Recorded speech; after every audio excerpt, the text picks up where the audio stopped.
Hello বন্ধুরা, আজ আমি তোমাদেরকে ফ্রাইড রাইস রান্না করে দেখাবো। তোমরা সাথে থাকো, দেখো আমি কি করে ফ্রাইড রাইসটা রান্না করি। এখানে আমি আধা কেজি চাল নিয়েছি, ধুয়ে নিয়েছি চালটাকে। এবার আমি চালগুলো দিয়ে দিচ্ছি। জলটা আমি আগেই বসিয়ে রেখেছিলাম, জলটা গরম হয়ে গেছে। আমি চালগুলো সব এর মধ্যে জলের মধ্যে দিয়ে দিচ্ছি। সব চালগুলো দিয়ে এটাকে আমি ভাত বানিয়ে নেব।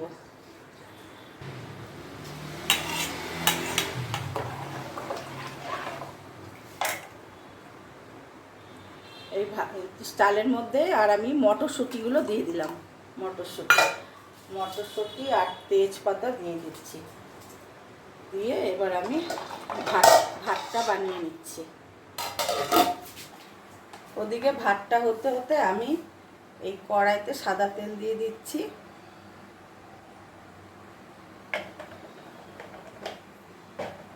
সাদা তেলের মধ্যে দেখো আমি যে গাজর কেটেছি, তারপরে যে বিনস আর তোমার হলো ফুলকপি, ক্যাপসিকাম, এগুলো আমি ভেজে নেব। তেল গরম হয়ে গেছে। এবারে আমি সবার আগে ফুলকপিগুলো দিয়ে দিচ্ছি।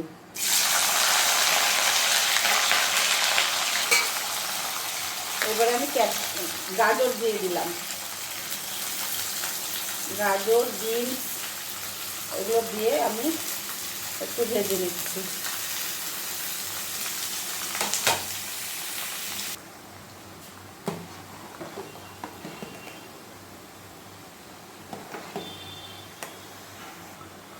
ভাত আমার হয়ে গেছে, আমি নামিয়ে দিচ্ছি। এই ভাতটা না ঝরঝরে করে নামাতে হয়, একদম ঝরঝরে হবে। সেদিকে আমার গাজর আর ফুলকপি, বিনসটা ভাজা হয়ে গেছে। এবারে আমি এই যে ক্যাপসিকামগুলো দিয়ে দিচ্ছি। ক্যাপসিকামগুলো বেশি ভাজছে না, সেজন্য আমি ক্যাপসিকামটা পরে দিচ্ছি। ক্যাপসিকামটা আমি একটু হালকা করে ভেজে নেবো। আর ক্যাপসিকামের সাথে এই দেখো এই যে কাজু ভিজিয়ে রেখেছিলাম, কাজু বাদাম দিয়ে দিচ্ছি। আর দিয়ে দিচ্ছি কিশমিশ। এগুলো সব একসাথে করে আর অল্প একটু ভেজে নেব আমি। আর একটু নুন দিয়ে দেবো, একটু নুন দিয়ে ভেজে নেব। দেখো আমার সবজিগুলো আর কাজু কিশমিশ এগুলো সমস্ত ভাজা হয়ে গেছে। আমি এবার নামিয়ে দিচ্ছি। এবারে আমি কড়াতে সাদা তেল আবার দিয়ে দিচ্ছি। অল্প সাদা তেল দিলাম আর অল্প করে একটু ঘি দিয়ে দিচ্ছি।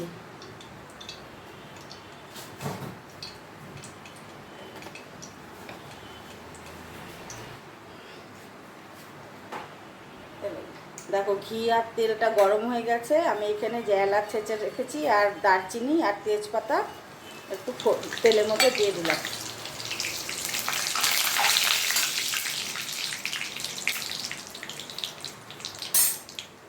এবারে আমি ভাতগুলো দিয়ে দিচ্ছি। এই যে ভাতগুলো দিয়ে দিচ্ছি। দেখো একদম ঝরঝরে ভাত করেছি। একদম ঝরঝরে করে ভাতটাকে নামাতে হবে।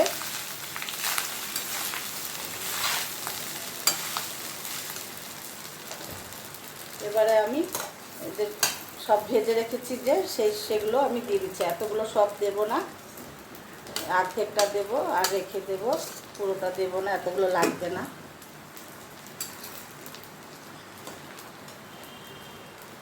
এবারে আমি স্বাদ মতো নুন দিয়ে দিচ্ছি।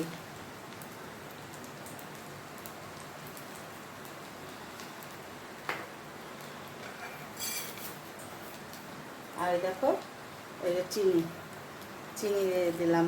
এখানে হাফ কাপেরও কম চিনি আছে, যে যেরকম মিষ্টি খায় সে সেভাবে দেবে। এবারে আমি ভাতের সাথে সবজি সব কিছু দিয়ে এবার মিক্সড করে নেব।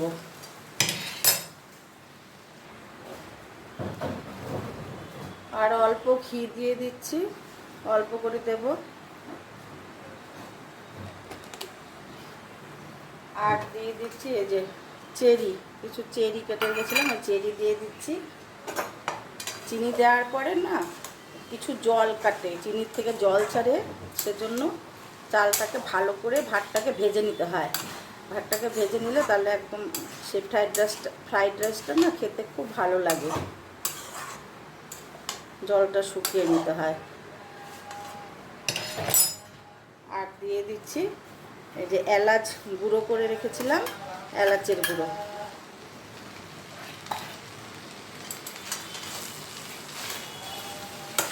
আমার ফ্রাইড রাইসটা হয়ে গেছে। এবারে আমি গ্যাসটাকে বন্ধ করে দেব। দেখো বন্ধুরা, তোমাদের কেমন লাগলো? যদি ভালো লাগে আমাকে লাইক কমেন্ট করো, শেয়ার করো। সকলে ভালো থেকো, সুস্থ থেকো। আমি এটা কড়াইতেই রেখে দেবো, কারণ খাওয়ার সময় আমি আবার গরম করে দেবো। সেজন্য এটা আমি আর ঢাললাম না, কড়াইতেই রেখে দিচ্ছি।